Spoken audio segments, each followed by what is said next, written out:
Audio. Mozart, anti-macho, manifeste avec Diez Metou. Des noces dopées à l'actu. Ambitieux. Un muste. Astérisque astérisque astérisque.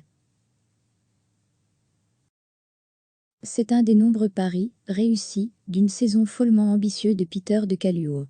Après 2 créations mondiales contemporaines, dont un Macbeth de Pascal Duzapin, une Jeanne au bûcher d'Onegger mise en scène par Castellucci, des contes d'Hoffmann confiés à Warlikowski, voici cette folie du patron lui-même. Monter une trilogie Mozart, les 3 opéras, dont le librettiste est Daponte, et qui tournent tous 3 autour du sexe et des rapports de force genrés comme on dit, et en confier la mise en scène à des spécialistes de la vidéo, le duo Clarac-Deleuil déjà testé en 2016 dans Mithridate de Mozart.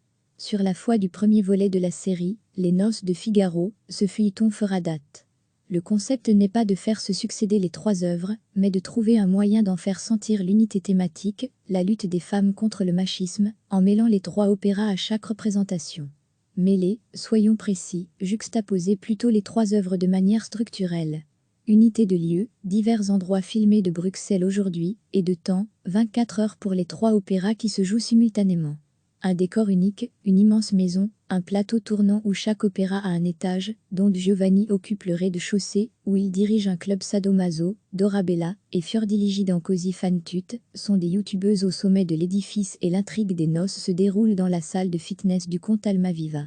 Chaque opéra a une couleur, le rouge du sexe et du sang pour Don Giovanni, le jaune de la tromperie pour Così, et le bleu paisible pour les noces. Visuellement important puisque les vidéos dominées par le rouge ou le jaune s'insinuent dans l'intrigue des noces vues mardi. Exemple, quand Figaro chante sa fameuse tirade violemment machiste, parce qu'il croit que sa Suzanne l'a trompé, la vidéo nous montre Don Giovanni gamberger, dans son club sadomaso sur un fond rougeoyant.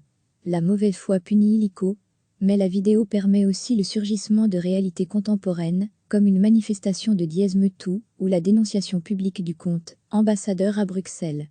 J'avoue que parfois le lien direct, avec Weinstein ou autre célébrité justement dénoncée, paraît un peu trop littéral et réducteur pour le sens de l'opéra.